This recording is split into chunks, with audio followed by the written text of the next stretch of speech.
This is the back rear portion of the hectare of 1 hectare orchard.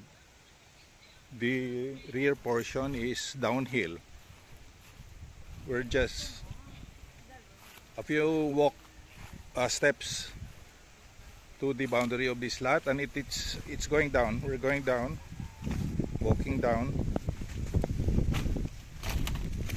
Manaog kita. We will go to the little creek, which is the boundary of this orchard. So we came up from up there, and they're still coming down.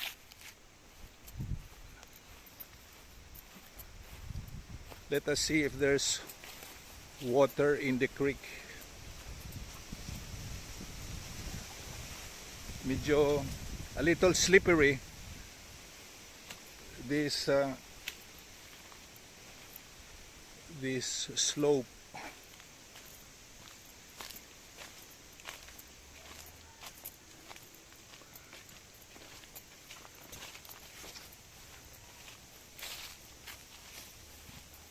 Because of continuous rainfall this past 2 months, the leaves and the grasses have grown thicker. Nagbalik sa pagkadabong ang mga dahon kag mga hilamon.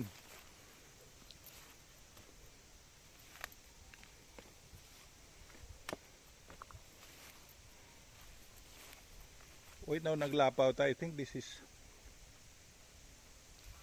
okay. Here we are. Kita ta, no? Oh, may prutas pa, oh. Ano ni siya?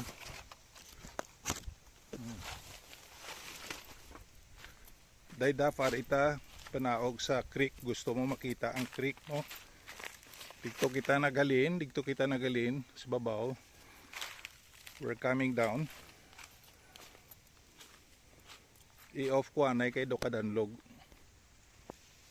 Looks like no one has passed through this pathway kay daw the stones are full of moss.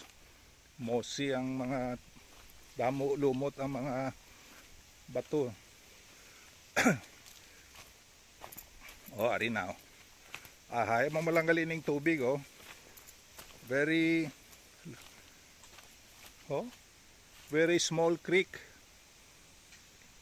Ari na ta daydap sa lowest portion of the orchard. I think amo ning boundary daydap, oh.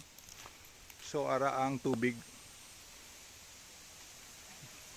Basta gani along streams of water may mga trees gina. So bamboo trees, oh. Big bamboo trees planted by the stream of living water of water. Tabok ta. Jutay malanggali dayda pa. Nan. So kagamay man lang sang creek dayda po. Oh, ara siya, oh. Pero kung ma-develop ni siya, maskin jutay lang kung may dam ka, magpuhimo ka dam, gatahom ni siya. Okay. So amo na ang part sang orchard naton. That's part of the orchard. Part of the orchard.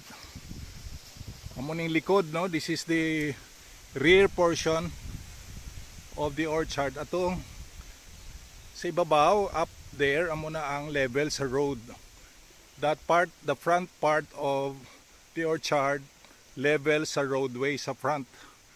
Iniya going down ani, coming down hasta diri sa creek.